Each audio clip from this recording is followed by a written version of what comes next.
Hey there everyone, Paladin here, and welcome back. Today I have some early impressions and video for you guys of a game that's currently in closed beta called Paladins. So Paladins is from Hi-Rez Studios. These are the guys that are well known for Smite. Before that they did a Tribes game, I want to say it was Tribes Ascends? I think that's what it was called. They also did Global Agenda before that, but their main success so far has been Smite. Now, before we go into this too far, let's get two things out in the open. One, this is closed beta, as I said in the beginning, so everything we see here is subject to change. The core systems are in place. I don't think they're going to change so much, but some of the, the little tweaks are going to be added and everything. Number two, and this is less of an issue and just more of a talking point, this game is going to draw a lot of comparisons with Overwatch and Battleborn. We will talk about them at the end. I'm going to just do one section where I just compare them and talk about the pros and cons while you look at one over the other. But for the beginning of this video, the heart of this video, let's operate under the assumption that this is the only game like this. Let's not worry about the others. Let's not do that comparisons till the end. Okay, so with that said, what is Paladins? Well, Paladins is a 5v5 hero-based objective-driven shooter. It draws and builds on the ranged combat of the Smite game. It takes it, it fleshes it out into a bit more of a free roam shooter, leaves the confines of the mobile arena and focuses MOBA arena, and focuses so far, at least in what we have in the closed beta, on single lane style maps with no creep.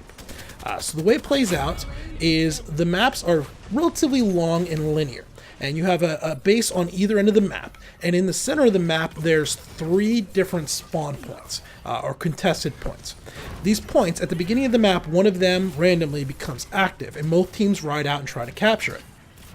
If you manage to capture the point, you do this just by standing on the point. The more people you have on the point, the faster it captures to your side.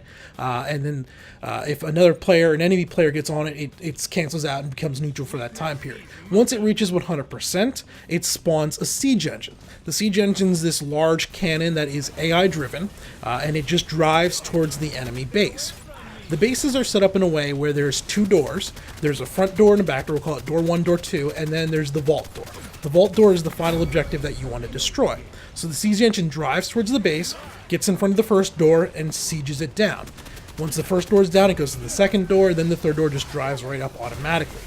During that time, your objective as the attacker, if you're saying you captured it, is to protect it, escort it, and do some damage yourself. You can do a lot of damage to these doors on your own, while if you're a defender, you want to destroy the siege engine.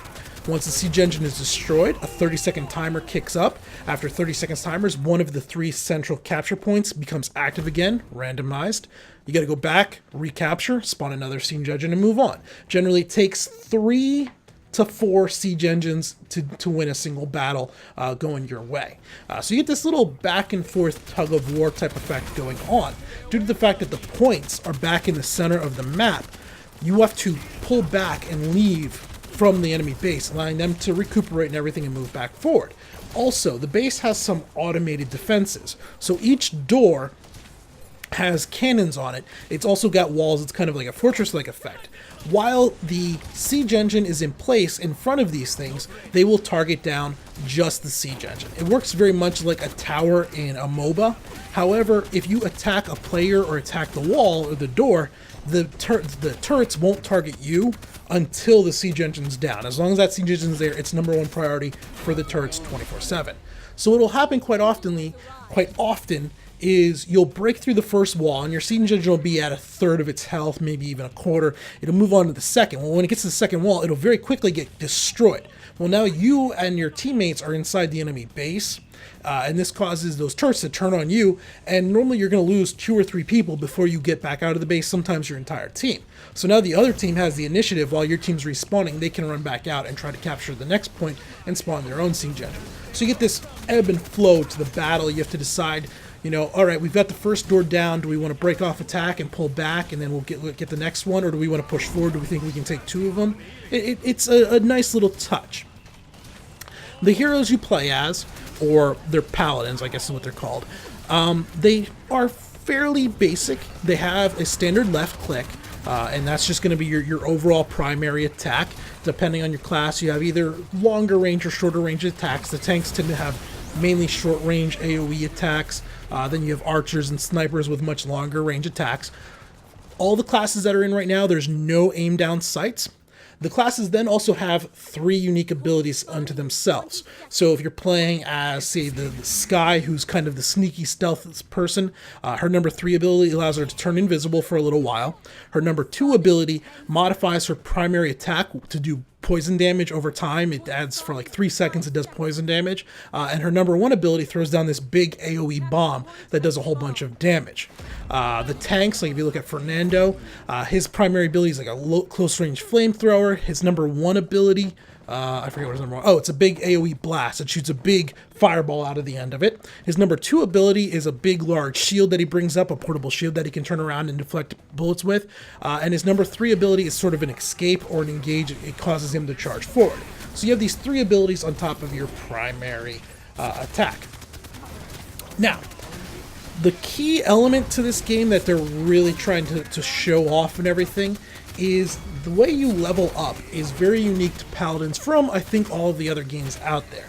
And what that is you start off the game and there's decks. So each hero has a certain number of cards to what they call their deck. Fernando has like 28 cards. Cat has like, I forget their name, but each one has somewhere between like 28 and 32 cards. And this is what you unlock as you play through the game. You get chests, you can open up these chests, they're going to have cards in them which generate the deck. So when you become level 1, which you're going to be right when you start, the game randomly draws 3 cards from your deck and you get to choose one of those 3 cards. At level 2, you get 3 more random cards, level 3, 3 more random cards, up to level 5. So level 5, you'll have 5 abilities that you chose out of the groups of 3 randomly drawn. What this does is it creates this system where you can't go in knowing, all right, I'm going to spec this way. This is the optimal spec. This is the try-hard spec. This is how we play. You can't do that because you don't know if you're going to get a card or not. There's certain times where you're going to never see your best cards at all. Just due to the luck of the draw, you'll never see your best cards. There's other times where you're going to get a super overpowered card right at the very beginning of the game, and you're going to be face rolling from the first moment. This can be both good and bad. You know, it can be frustrating when you're on the receiving end if you just get bad draws. But for the most part, the cards don't do an insane amount. The cards tend to be modifiers.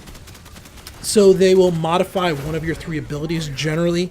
They will add like cooldown reduction or increase the range of it, give it like a little debuff effect or a buff aura for your teammates depending on what you play. There are some other cards that are just general straight up buffs for your character, like increased health, faster run speed, or things like that. But that's what you get. So you have a hero with 3 abilities, and then over the course of the game, you're going to get cards that are going to increase those abilities one way or another. At the end of the round, depending on what you get, you're going to get more chests, which will allow you to unlock more cards, and so forth. All this sounds good. It's not overly complex. It's a relatively simple game. So the important question is it fun to play? And overall, I think yes. Playing solo is okay. It's not amazing, but it's pretty good. I think mainly because there's no real good team chat. There's no VoIP chat built into the game, so your coordination's limited to contextual menus or whatever you're going to type out, and the gameplay's a little too fast to really rely on that too much.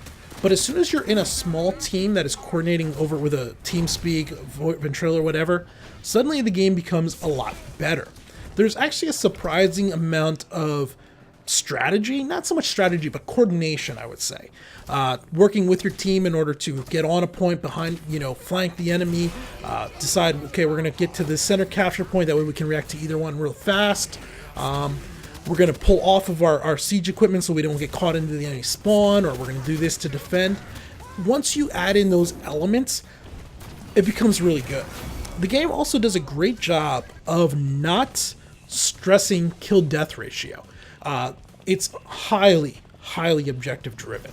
You can have the highest K to D in the world, but if you did not help escort your siege engine or destroy the enemy siege engine, or you weren't helping to capture the capture points, you get the idea. You're not helping your team. and your KD doesn't matter at all. Your points come from assisting the engine, driving the engine, damaging the walls, pushing forward, or defending. And it's great. Now, it's not like kills aren't important at all. Kills are a key part of the strategy. If you can pick off 2 out of the enemy's team members right as a point's about to start, well, now on that capture point, you're 3 on 5 for the next 20 seconds or so before their teammates can run back. Gives you a significant strategic advantage. So while yes, the kills are important, the objective is still what's going to drive the matches. It's what's going to win you the match or lose you the match. And I really like that about the game. Now, I think we got to talk about what I said earlier, the Overwatch, Battleborn, all that. Can Paladins stand in with these guys and hold their own, be a contender for one of these types of games? Is it going to be worth your time and money to play Paladins over one of these other games? I'd love to give you a clear yes or no on that. Unfortunately, Blizzard doesn't want to give me a key, so I haven't been able to play Overwatch. I also haven't played Battleborn. But I have watched a lot of footage of Overwatch, and I think I have a good idea of where it's going to sit when it's finally said and done. But keep that in mind, I haven't played it. To me, Paladins looks like it's going to be a much easier approachable and more enjoyable game for people that are not big fans of the Twitch shooter. When you play Paladins, if you've played Smite, Paladins plays a lot like a slightly sped up version of a ranged Smite character. It's got just, there's a softer feeling to it. It doesn't have that twitchy, precise aiming that it looks like Overwatch is going to have. The time to kill feels like it's going to be slower in most cases. There are a few glass cannon type heroes that will die very quickly, but there's a lot of options that are going to be able to take quite a bit of damage and reward the people that are less Twitch-based shooters. I think the card system does bring about a unique aspect to the game, though I don't think it's unique enough to justify just that. If they're trying to sell this game just on the card system, I don't think it's going to do very well. The card system does add a nice aspect to that game, but it's not enough to carry the game. If anything, I think the game mode is probably what I like most about it. That game mode, the elements that they put in, the kind of MOBA style wall, defense walls, with the siege engine kind of working as the creep, but only one. It's a very nice mix of strategy and shooter all in one game mode. While I do enjoy everything I have played with Paladins, I do have to say, if I'm going to be completely realistic and honest to myself, they're going to have a real tough time with this one. While the core gameplay is very enjoyable, the heroes are acceptable. They're not bad. They don't have the Blizzard standard of quality. You know, there's no Tracer or Winston that just stand out and are instantly likable or hateable, but instantly identifiable. There's none of that. And it's probably not even fair to expect that. There's very few companies that can do what Blizzard is doing. They've got a huge wall in front of them. And if they're going to pull it off, they have to do it just right. They have to do the correct model of monetization. I think if I was to guess, I would hope they're going to do almost a Smite-like system, but with cards instead of skins. By this, I mean, hopefully they're going to do like a $30 buy all heroes forever pack, and then you can buy cards if you want to, or you can farm and unlock them as you play. If they do this, they might be able to notch out a market just exclusive to themselves, but I just don't know if there's enough here to compete against Overwatch. And it's unfortunate, really, because you can tell this game didn't just show up. You know, they're not just trying to cash in on that Overwatch hype. They've been working on this for a while. It's the next evolution of Smite, but boy, the timing on this one couldn't be worse. And that sucks. That sucks for them, but for us as the consumer, it's a great thing. I guess at the end, what I'm going to say is Paladins is good. It's enjoyable, especially in a small group. It's great for the objective-focused gamer that likes shooters, but doesn't like shooters that are focused on K to D. The model's probably going to be pretty good. For the time being, though, I would not rush too much to play this, mainly because it's just currently lacking in content. There's only 8 heroes. They need to get another 5 to 8 more, almost double that roster. They need a few more maps also to really flesh it out. If they had 7 maps and 15 heroes, I would say, you know what, this game's worth $15, $20, especially as we wait on Overwatch. If you have access to Overwatch, though, or Battleborn, this is a tough sell. And, yeah, that's all I can really say. I plan to play it some more. I plan to watch it as it develops out. Hopefully they can do something great with it. And if it's free to play, go give it a try.